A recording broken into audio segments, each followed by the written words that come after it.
up, you guys? Welcome back to another one. If you're new to the channel, I am Gold Penny. I do new car, truck, SUV reviews on YouTube, and today we are in the brand new 2026 Ford Mustang GT, courtesy of Bob Ruth Ford in Dillsburg, PA. For more information on their inventory, please feel free to check out the link in the description box below. So today we're in this one because I owned a 2019 Ford Mustang GT, finished in Need for Green, and I absolutely loved it. There's a couple new color options, by the way, for 2026 as well, so I'll be going over those. Also, a new appearance package available for 2026. Of course, it's still got the legendary naturally aspirated V8. So ultimately in this video, we will be testing out and going over everything about this one, from acceleration to braking, steering feel, ride quality, sound system, exhaust clip, all that fun stuff. So having said all of that, what do you guys say? Let's just go ahead and jump right into it. And as always, let's start with pricing. So there are a few different trim levels for the 2026 Mustang GT. You got the fastback starting at $46,560, which, by the way,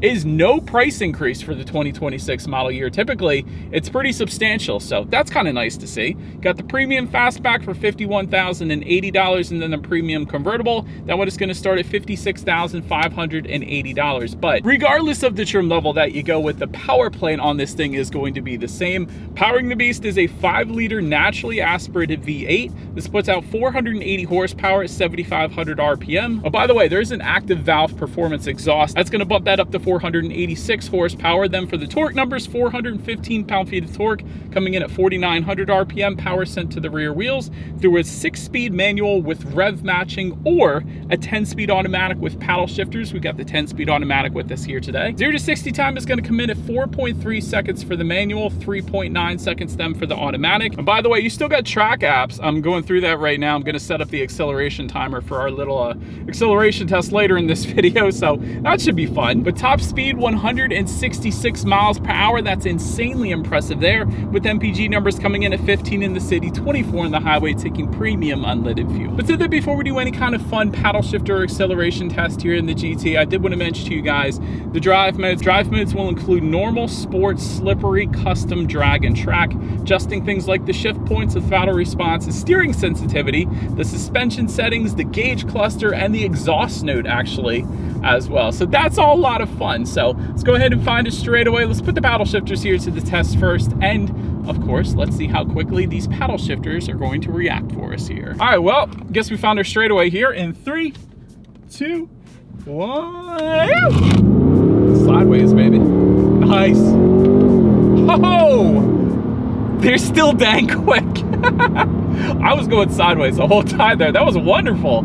Absolutely love that. The paddle shifters are lightning freaking quick, instantaneous. Absolutely a blast if you wanted to use them. Now, I will say the one thing I wish the paddle shifters were aluminum, because they deserve it, because they're that good. They're absolutely wonderful, and this thing definitely needs some aluminum paddle shifters because they were lightning quick. I absolutely 100% love the paddle shifters on the Mustang GT. They're just as good as anything else out there, whether that be AMG or BMW M or whatever it is. These things are dang good. So 100%. You're not going to have any issues with the paddle shifters. But let's go ahead and find one more straightaway. Let's put the acceleration here to the test with the Mustang having full control. And of course, let's see how quickly we can get this one here up to speed. I'm going to see if I can do the acceleration time here, 0 to 60 at least, and we'll see what that tells us. All right, we're going to go ahead and hit start here in 3, 2, 1, go. Come on, baby. So yeah, needless to say, ridiculously quick. Now, I will say, just like in my Mustang GT back in the day, all that power is not going to necessarily be sent to the ground right away. There is going to be a little bit of spinning, of course, to the rear wheels, which is kind of nice in a way, because it kind of allows a little bit of driver skill, factors that into the equation a little bit, because it's a ton of fun, and you're gonna slip a little bit, but then you just gotta correct it, of course, with the steering. So it's a ton of fun, like absolutely wonderful acceleration there, and you're definitely not gonna have any issues of merge cuts of the highway, obviously. But anyways, to go along with that acceleration, as always, braking is equally important. So the braking is going to vary slightly, kind of dependent upon the configuration that you go with. So up front, 14-inch ventilated front discs do come standard. In the back, 14-inch solid rear discs. But I do want to say, if you go with the performance pack, which by the way goes for $5,660, that's going to give you larger Brembo front brakes with cis piston front calipers. Overall, as far as that 6E0 stopping distance goes, that comes in at a ridiculous 99 feet. That's an absolutely wonderful number. Overall, as far as braking feel goes, it's super firm, like super firm braking feel, immediately brings you to a stop. So definitely not going to have any issues with that. But then touching on suspension and handling, you'll find an independent front and rear suspension. However, if you go with the performance pack, that's going to add to that heavy duty front springs, a unique chassis tuning, upsized rear sway bar, and there is also a Magna-Ride damping suspension that goes for $1,750. And that's going to be your adaptive damping suspension, more or less. So that monitors each shock absorber individually, not only adjusting to the road imperfections, giving you a smoother ride, but it also tightens up that suspension during heavy cornering, giving you better handling as well. But what you really notice it with is the smoother ride. So if you drive this car when you have one versus without one, that's the most noticeable difference, because if I'm being honest, as far as ride quality goes, you do tend to feel a decent amount of the road in the Mustang for sure. So just keep that in mind. And if you go with the Magna-Ride damping suspension, that is going to help that out pretty substantially, giving you a much smoother ride. So that's one I always like to recommend, especially on this car. But overall, as far as steering feel goes, now that's 100% on point. Very nice heavy weight to the steering, instantly pointing you in the direction that you want to go. And again, that's customizable. I have it in sport driving mode still, so that's going to give me that heavier weight. But if you didn't want that heavier weight, of course, you can take it out of sport driving mode and it's going to be a little bit looser there for you. So anyways, as far as cabin noise goes, pretty much all you hear is the exhaust. A lot of exhaust note to this thing, and I absolutely love it, so no issues there. And touching our rear visibility, looking out my rear view mirror there, honestly, I can see perfectly fine out the back. It's definitely a million times better than a Chevy Camaro or a Nissan Z or something like that, so plenty on point there as well. But that pretty much rounds out the performance segment of this review, you guys. Let's now go ahead and take a look at the exterior now of our brand new 2026. We got a brand new color, by the way. 2026 Ford Mustang GT. All right, so here she is, you guys, the new 2026 Ford Mustang GT, finished in Adriatic Blue Metallic, which is one of the two new paint options for 2026. The other one is Orange Fury, which was a color back in 2019, I know for sure. Orange Fury goes for $995. Adriatic Blue Metallic, like you were looking at, goes for $495. So definitely a very cool paint option, if you ask me. The other thing new for 2026 is there's a new FX package, goes for $1,690, and that comes with white painted cast aluminum wheels with larger rotors. Get some unique badging with that, and some black mirror caps and a bunch of other stuff as well. So that's the other new thing for 2026 when it comes to the exterior, at least. But as always, let's go ahead and start with where this one is made. Taking a look at the VIN, first character is the number 1, indicating that the Mustang is built and assembled here in the US, as it should be. But starting up front, LED projector headlights do come standard with LED signature lighting. Get the automatic feature with those. You also get automatic high beams. Wanted to get up a little bit closer to show this next thing to you guys. You actually do get functional hood vents, letting the V8 breathe a little bit, so that's always nice as well. You also get this hidden little LED light in the corner there. Somebody said in a previous video in the comments section, that's so that when you're turning, I guess you get better illumination so other drivers can see you, actually is what they said. So let me know if that's correct or incorrect, because they just look kind of interesting up there. But nonetheless, this is definitely a dang good looking car still. It still looks like the S550 in my opinion. This of course being the S650. It's just a little boxier with the headlights and all that stuff, but very good looking front end. Let's now go ahead and swing around to the side. All right, so now since we are around to the side of this one, of course you got that 5.0 badging found on the front fenders. And by the way, we have a black accent package of some sort. I think it goes for right around $1,700. So gonna get a lot of black finishes on this particular spec. Body colored power adjustable side mirrors. They will be heated with LED integrated turret signals for the premium trim level. Also pony projection lights for that premium trim level then as well. Then taking a look down at the wheel setup, they're 19 by 8.5 inch aluminum alloys. They come standard. However, if you go with that performance pack, this is going to give you a staggered fitment that gives you 19 by 9 inches up front and 19 by 9.5 inches then in the back. But I think the wheels look good, but that pretty much rounds out the side profile. Let's now go ahead and swing around to the back. It's up now since we are around to the back of this one, starting all the way to the top, gloss black shark fin antenna. You also have this gloss black rear lip spoiler, probably black because of that black accent package that we have with us here today, but definitely looks good. You got the gloss black GT badging found in the middle of the trunk there. LED sequential taillights, that's something I always loved on the Mustang. Big fan of that. I forgot to mention with the spoilers, there is a raised rear spoiler with the performance pack and that FX package this year, so I wanted to mention that as well. Then just to the bottom of it all, dual exhaust outlets with polished tips do come standard. However, with the performance pack, you do get quad tips, and then there's an active valve performance exhaust as well. That goes for $1,595 if you are interested in that. But having said that, I do believe you guys know what we have to do next year. As always, here is that exhaust clip.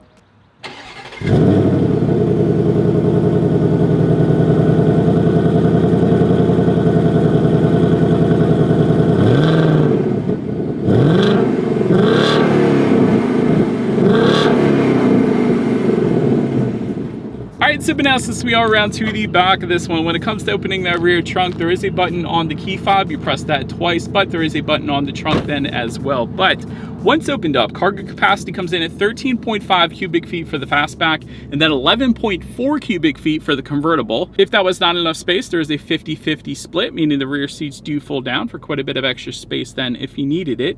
There is LED cargo lighting back there in that cargo area, and you do have a tire inflator kit found underneath of the cargo floor then as well. But then making our way up to the rear legroom, that comes in at 29 inches even. For reference, I'm an even 6 feet tall. This is how much space I had in the back seats there. And by the way, in case you didn't notice already, we got orange seat belts. They're pretty cool. But then making our way up to the front seats, manually adjustable cloth seating does come standard. However, the premium trim is going to add to that power driver seat with power lumbar, 4-way power adjustable passenger seat, heated and ventilated front seats, and then you got leather seats up front as well for the premium at least. But overall, as far as seat comfort goes, it reminds me of my old one. Pretty much the exact same seat comfort. It's okay, nothing crazy, but it gets the job done. But then making our way to the steering wheel, taking a look at the steering wheel, it is tilt and telescoping. It is going to be leather wrapped. You get the flat bottom. It didn't always used to be that way, so I like that.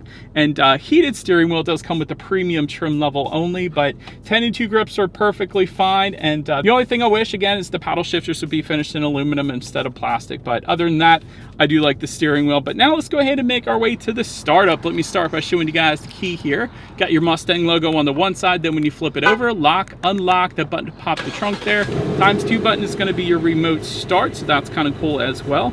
But it is all keyless entry with a push button start, so all I'm going to do here is simply put my foot on the brake and press that red engine start button located just in front of the shifter there. All right, so when it comes to the gauge cluster, this is a 12.4-inch digital gauge cluster, and if you go to cluster theme, that allows you to change the look of the gauge cluster. So there's a lot of different looks actually, and I absolutely love it. There's SVT Cobra from 99 to 2001 that gives you white gauge faces. That's probably the one I would leave it on because I love white gauge faces. There's actually a Fox body look for gauges up there as well. There's a classic if you want to go like 67, 68. There is calm, there's track, sport, normal. There's a bunch of different looks. I think SVT Cobra is going to be the one that I leave it on though. I think that's such a cool look. But of course it gives you things like outside temperature, how many miles you have left until you hit empty, all that fun stuff. So gauges are definitely done perfectly fine for me. I think it's so cool, so much customization with this one. But now let's go ahead and make our way to overall interior quality. There is no power moonroof in case anybody's going to ask that. I always get that question. Overhead sunglass holder does come standard up there. Home link controls for the premium trim level only. That's how you're going to go ahead and get that. Wireless phone charger for the premium as well. Aluminum foot pedals for the premium. There's ambient lighting as well, and that's also customizable through the same place you were just at for the customizable gauges. So I like to play around with that as well. If you don't get the wireless phone charger just in front of the shifter, you got kind of this rubberized pad there. A couple USB charging ports. You got a 12-volt power outlet as well. Just behind the shifter, you got a couple cup holders, and then within the center armrest, a decent amount of storage in there. And let's see what we got. 12-volt power outlet is in there as well. overall, everything is kind of on the basic side of things, although I will say I like how they brought the seat material onto the doors. I think that's a nice little added touch there, but a lot of matte black finishes like surrounding the cup holders and the shifter and all that stuff. Little bit of carbon fiber looking finishes. It's not real carbon fiber. Surrounding the push button start just above the passenger side glove box. I do like the Mustang logo just above the passenger side glove box as well. I think that's a cool little touch there, but overall, again, kind of on the basic side, but it's all good. Now, let's go ahead and make our way to the infotainment screen, which is anything but the basic side. And so this is a 13.2-inch infotainment screen. You get Bluetooth and audio streaming, Android Auto, Apple CarPlay.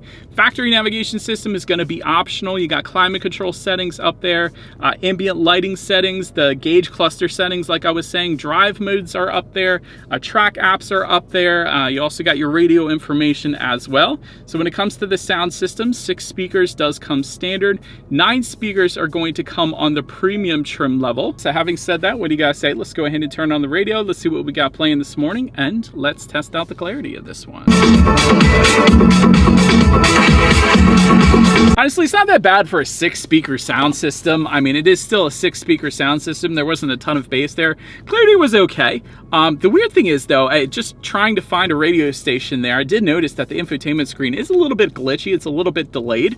So I would definitely change that up in the future, but otherwise, sound system is okay for just being 6 speakers. But anyways, last thing I wanted to mention to you guys on that infotainment screen is when you do put the Mustang in reverse, you will find a very high definition rear view camera. So I do like that, letting you know who or what is behind you, which is always is going to lead us into safety. And so front side curtain airbags do come standard, driver and passenger knee airbags up front as well.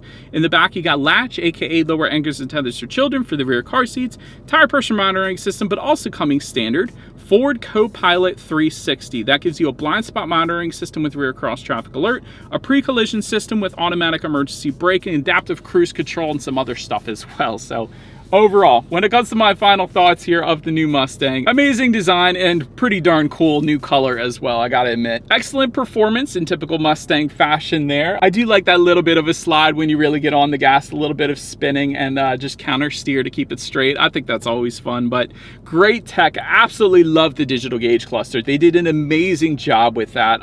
All the customization, you very rarely find that kind of customization with digital gauge clusters. I think Mercedes-Benz is the only one who has done it better than this, but this is dang good. So I'm a big fan of that. As far as room for improvement goes, I do wish it would have had a power moonroof available. Maybe because of the shape of the Mustang, they don't do it, but it's okay. It's something I can do without. It's not a big deal there. And of course, this isn't a top safety pick, an IIHS top safety pick, but that's to be expected. It is what it is. But that's about it for this one, you guys. Thank you so much for watching. Feel free to follow me on social media stuff somewhere on the screen. Be sure to hit the subscribe and the bell notification button if you're into new car reviews. That is what I've been doing for 12 years now.